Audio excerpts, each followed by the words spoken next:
Hi friends, welcome back to my channel. എല്ലാവർക്കും നമസ്കാരം. എല്ലാവരും സുഖമായിരിക്കുന്നു എന്ന് വിശ്വസിക്കുന്നു. ഓക്കെ, ഇന്നത്തെ വിശേഷം കണ്ണപ്പ. ഓം നമ శివాయ. కానాముఖి మందిని నీ తమ్ముడు టెంగ.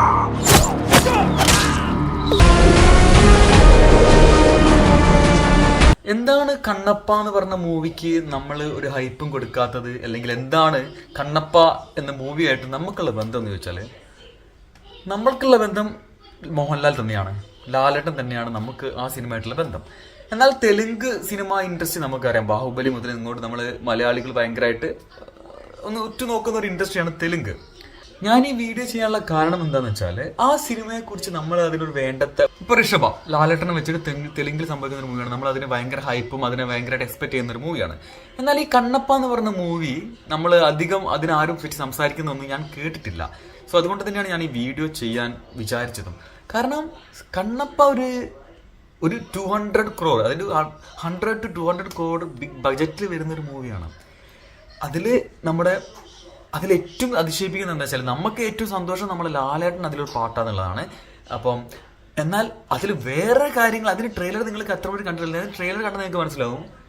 അതിൽ അക്ഷയ് കുമാർ, ശരത് കുമാർ, എന്താ പറയാ, നമ്മുടെ സ്വന്തം പ്രഭാസ്, അങ്ങനെ ഒരുപാട് ആക്ടേഴ്സ് ആ സിനിമയിൽ ഇന്നാണ്.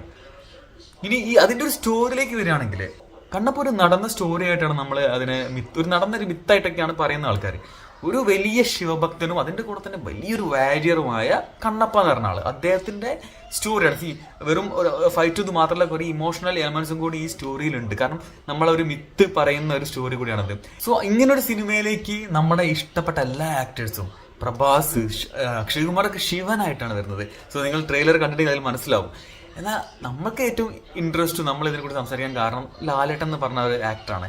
അപ്പം ട്രെയിലറിൽ ലാലേട്ടന്റെ ചെറിയൊരു ഫേസിന്റെ ഒരു ഭാഗം മാത്രം കാണിച്ചിട്ടുണ്ടായിരുന്നു. ഇപ്പൊ ഈ അടുത്താണ് ലാലേട്ടന്റെ ആ സിനിമയിലെ ക്യാരക്ടറും പോസ്റ്ററും ഒക്കെ നമ്മളെ മുമ്പിലെത്തിയത്, റിവീലായത്. സോ അത് കണ്ട മുതൽ ഞാനൊരു വീഡിയോ ചെയ്യാൻ ആഗ്രഹിച്ചാണ്. അതായത് അതിനെ പറ്റി മാത്രമല്ല, നമ്മളിങ്ങനെ എല്ലാം സംസാരിക്കാന്ന് വിചാരിച്ചിട്ട്. സോ അതുകൊണ്ടാണ് ഈ വീഡിയോ ഞാൻ വീണ്ടും പറയാണ്. അപ്പം കണ്ണപ്പ എന്ന് പറഞ്ഞ സിനിമയ്ക്ക് നമുക്ക് പ്രതീക്ഷിക്കാനുള്ള വകയൊക്കെ അതിലുണ്ട് എന്നാണ് എൻ്റെ ഒരു വിശ്വാസം. കാരണം ഒരു വിഷ്ണു മഞ്ജു പറഞ്ഞ ആക്ടറെ സത്യസന്ധമായിട്ട് പറഞ്ഞാൽ, ഞാൻ ആദ്യമായിട്ട് അദ്ദേഹത്തിന്റെ പേര് പോലും കേൾക്കുന്നത്, നമുക്കൊന്നും അറിയില്ല. പക്ഷെ നമ്മളിപ്പോഴത്തെ ഒരു സിനിമ സംബന്ധിച്ചോളം നമുക്ക് അതിൽ ആക്ടേഴ്സോ ഒന്നുമല്ല, അത് സിനിമ വന്ന് തിയേറ്ററിൽ ഇറങ്ങി കാണുമ്പോൾ അതിൽ എന്താണ് എന്നുള്ള കണ്ടന്റും അതും നോക്കിയിട്ടാണ് നമ്മൾ എല്ലാ സിനിമയൊക്കെ മാറിപ്പോയി. നമുക്ക് ഒരു വലിയ സൂപ്പർ സ്റ്റാർ ഒന്നും സിനിമയിൽ ഉണ്ടാവണമെന്ന് ഒരു സിനിമ വിജയിക്കാനോ നമുക്ക് ഇഷ്ടപ്പെടാനോ അതിനൊന്നും ഒരു കാരണമല്ല. അപ്പം തിരിച്ച് കണ്ണപ്പയിലേക്ക് വരികയാണെങ്കിൽ, അതിന്റെ സ്റ്റോറി ഇപ്പൊ നേരത്തെ പറഞ്ഞ പോലെ ഒരു വാരിയറുടെ കഥയാണ്. അപ്പം അതിൽ ലാലേട്ടന്റെ ക്യാരക്ടർ റിവീൽ ആയപ്പോഴാണ്, അദ്ദേഹത്തിന്റെ ക്യാരക്ടർ നെയിമും കൂടി കേട്ടപ്പോഴാണ് കുറച്ചുകൂടി സ്റ്റോറി എന്തായിരിക്കും എന്നുള്ള ഒരു ഇത് എനിക്ക് കിട്ടിയത്. ഞാൻ അതിന്റെ ചെറിയ റിസർച്ച് പോലെയൊക്കെ നടത്തിയപ്പോൾ ലാലേട്ടന്റെ ക്യാരക്ടർ, ലാലേട്ടന്റെ പോസ്റ്റർ നമുക്ക് കാണാം. ലാലേട്ടന്റെ പോസ്റ്ററിൽ ഗംഭീര, എനിക്ക് ഭയങ്കര ഇഷ്ടമായി ഈ പോസ്റ്റർ. അദ്ദേഹത്തിന്റെ ഈ മേക്കപ്പും എന്താ പറയാ, ഈ കോസ്റ്റ്യൂമൊക്കെ ഭയങ്കര ഫിറ്റായിട്ട്, ആ ഒരു ക്യാരക്ടറിന് ഫിറ്റായിട്ട് നിൽക്കുന്ന ഒരാളെ പോലെ തന്നെയാണ് ഈ കോസ്റ്റ്യൂം എനിക്ക് ലാലേട്ടൻ കണ്ട് തോന്നിയത്. അതാണ് ഭയങ്കര സന്തോഷമുള്ള കാര്യം. പിന്നെ വേറെ ഭയങ്കര ഇൻട്രസ്റ്റിംഗ് ആയിട്ടുള്ളത്, ലാലേട്ടന്റെ പേര് കിരാത, മോഹൻലാൽ ഇൻ ആസ് കിരാതയാണ്. അപ്പൊ കിരാത എന്ന് പറഞ്ഞാൽ നമ്മളൊന്ന് നമ്മളെ മിത്തിലേക്ക്, ഹിസ്റ്ററി, മഹാഭാരതം അതിലേക്ക് പോയി നോക്കുകയാണെങ്കിൽ, ഈ കിരാത വർഗം എന്നൊക്കെ പറഞ്ഞിട്ട് അതിലൊരു സത്യത്തില് ഇതിൽ കിരാത എന്ന് പറഞ്ഞ ലാലേട്ടന്റെ ക്യാരക്ടർ നെയിം ആയിട്ട് കൊടുക്കും. പക്ഷെ നമ്മൾ ശരിക്കും നോക്കുമ്പോൾ അത് കിരാത എന്ന് പറഞ്ഞ ഒരു കൂട്ടം, ആ കാട്ടിൽ വസിക്കുന്ന ഒരു കൂട്ടം ആൾക്കാരുടെ ആ ഒരു ഗ്രൂപ്പിനെ അല്ലെങ്കിൽ തലവനെ വിളിക്കുന്ന പേരാണ് കിരാത വർഗം എന്നൊക്കെ നമ്മൾ കേട്ടിട്ടുണ്ട്. ഇതിന് വേറെ കുറച്ചും കൂടി ഡീറ്റെയിൽ ആയിട്ട് പറയുകയാണെങ്കിൽ, കടൗൽക്കച്ചൻ, അതായത് ഭീമന്റെ മകൻ എന്ന് പറയുന്ന കടൗൽക്കച്ചൻ, ഭീമൻ കുറച്ച കാലം കാട്ടിൽ കിരാത വർഗത്തിന്റെ കൂടെ ആയിരുന്നൊക്കെ പറയപ്പെടുന്നു.